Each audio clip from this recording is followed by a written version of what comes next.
Assalamualaikum warahmatullahi wabarakatuh. Apa kabarnya hari ini anak-anak? Alhamdulillah luar biasa, pasti bisa. Allahu Akbar. Hari ini kita akan belajar IPA masih dengan Bu Feni ya. Materi yang akan kita pelajari hari ini yaitu perkembangbiakan pada hewan. Ayo, ada yang masih ingat apa tujuan dari makhluk hidup melakukan perkembangbiakan? Ada 3 tujuannya. Yang pertama, supaya tidak punah. Yang kedua, untuk mempertahankan spesiesnya atau jenisnya. Dan yang ketiga, supaya mendapatkan keturunan atau individu baru. Sekarang apa sih berkembang biak atau perkembangbiakan? Berkembang biak adalah salah satu cara makhluk hidup untuk memperbanyak diri atau menghasilkan makhluk hidup baru yang sejenis. Nah, perkembangbiakan pada hewan dibedakan menjadi 2. Ada perkembangbiakan secara generatif dan juga secara vegetatif. Ayo, ada yang masih ingat apa perbedaan dari kedua perkembangbiakan ini? Ada 3 perbedaannya. Yang pertama, generatif terjadi perkawinan, sedangkan vegetatif tidak terjadi perkawinan. Yang kedua, generatif memerlukan 2 individu, sedangkan vegetatif hanya memerlukan 1 individu. Dan perbedaan yang ketiga yaitu generatif, sifat anaknya adalah percampuran antara kedua induk, sedangkan vegetatif sifat anaknya akan sama dengan induknya karena hanya memerlukan 1 individu. Nah, yang pertama, Ibu akan jelaskan perkembangbiakan secara generatif. Apa sih perkembangbiakan hewan secara generatif? Yaitu perkembangbiakan yang terjadi melalui proses pembuahan atau terjadi karena adanya peleburan sel kelamin jantan dengan sel kelamin betina.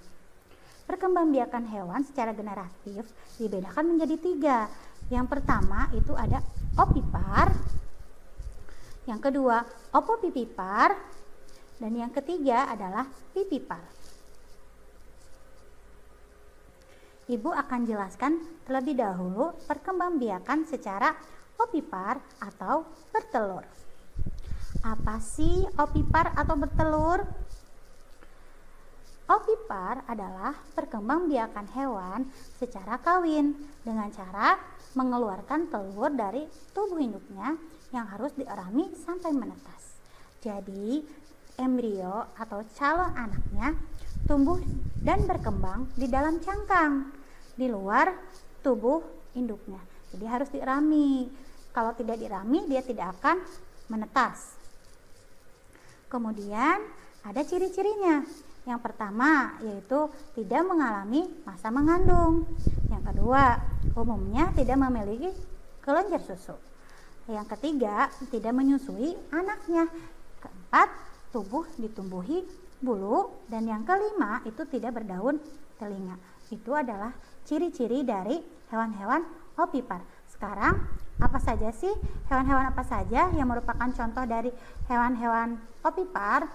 Yang pertama itu ada ikan, ada burung, katak, ayam, penyu, dan juga ada mamalia yang bertelur, yaitu namanya platypus.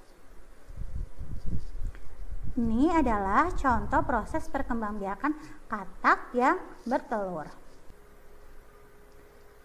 Yang kedua adalah ovipar atau bertelur melahirkan. Apa sih ovipar? Ovipar adalah perkembangbiakan secara kawin dengan cara bertelur sekaligus melahirkan. Tahapannya melalui embrio berkembang dalam telur di tubuh induknya sampai menetas. Kemudian hewan baru keluar dari tubuh induknya seolah-olah dilahirkan.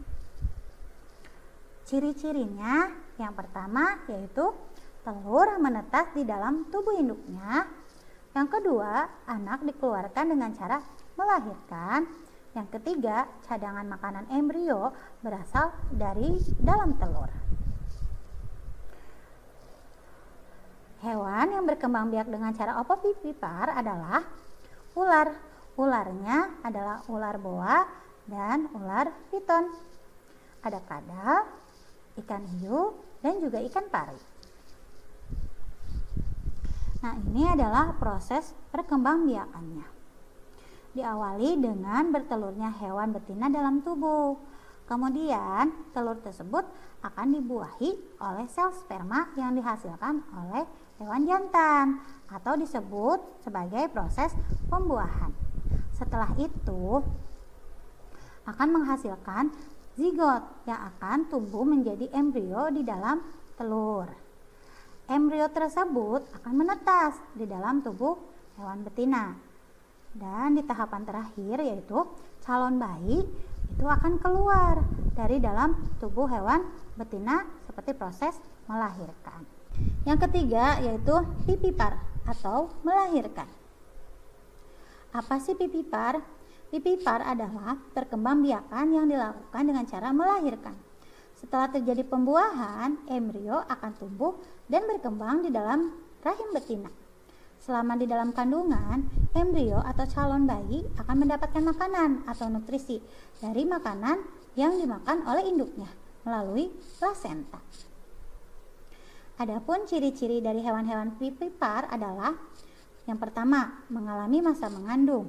Yang kedua, memiliki kelenjar susu. Yang ketiga, menyusui anaknya. Yang keempat, tubuh ditumbuhi rambut. Dan yang kelima, berdaun telinga. Hewan yang berkembang biak secara pipipar adalah hewan-hewan mamalia. Contohnya seperti kucing, singa, sapi, kambing, kerbau, lumba-lumba, paus, dan juga kelelawar. Nah, ini adalah contoh proses perkembangbiakan.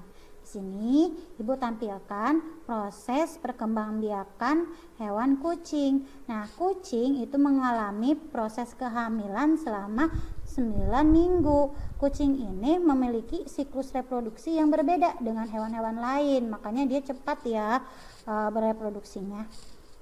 Yang kedua adalah perkembangbiakan vegetatif pada hewan. Perkembangbiakan vegetatif pada hewan merupakan perkembangbiakan tanpa melalui proses perkawinan atau tidak terjadi proses pembuahan karena tidak ada peleburan sel kelamin jantan dengan sel kelamin betina. Perkembangbiakan vegetatif pada hewan dibedakan menjadi 3, yaitu dengan tunas, membelah diri, dan juga fragmentasi. Yang pertama yaitu tunas. Tunas atau bertunas adalah perkembangbiakan pada hewan dengan cara tunas baru akan melekat pada induknya. Kemudian individu baru adalah klon dan secara genetik dia akan sama dengan induknya. Contoh hewannya adalah hidra, colentrata, dan polipera. Yang kedua adalah membelah diri. Membelah diri merupakan cara berkembang biak pada hewan dengan jalan membagi tubuhnya menjadi 2 bagian yang sama atau lebih secara langsung yang dilakukan hewan-hewan bersel satu. Perkembangbiakan dengan cara membelah diri diawali dengan inti sel hewan akan membelah menjadi 2 bagian. Kemudian pembelahan 2 bagian tersebut akan diikuti dengan cairan dinding sel yang akan menghasilkan organisme baru atau individu baru. Contohnya adalah amoeba dan protozoa. Ini adalah contoh dari proses membelah diri pada hewan amoeba. Yang ketiga yaitu fragmentasi. Apa aja sih hewan yang melakukan fragmentasi? Yang pertama itu ada bintang laut, cacing pipih, dan juga cacing pita. Ini gambar saat cacing pita melakukan fragmentasi. Jika cacing pita memotongkan menjadi 3 bagian atau memotong jadi 2 bagian, itu nanti bagian-bagian tersebut akan menjadi individu baru. Kalau cacing pita dipotong menjadi 10, maka individu barunya juga akan menjadi 10. Nah, apa sih fragmentasi? Fragmentasi adalah cara berkembang biak pada hewan dengan cara memotong atau memutuskan bagian tubuhnya untuk membentuk individu baru yang dilakukan oleh hewan-hewan tingkat rendah.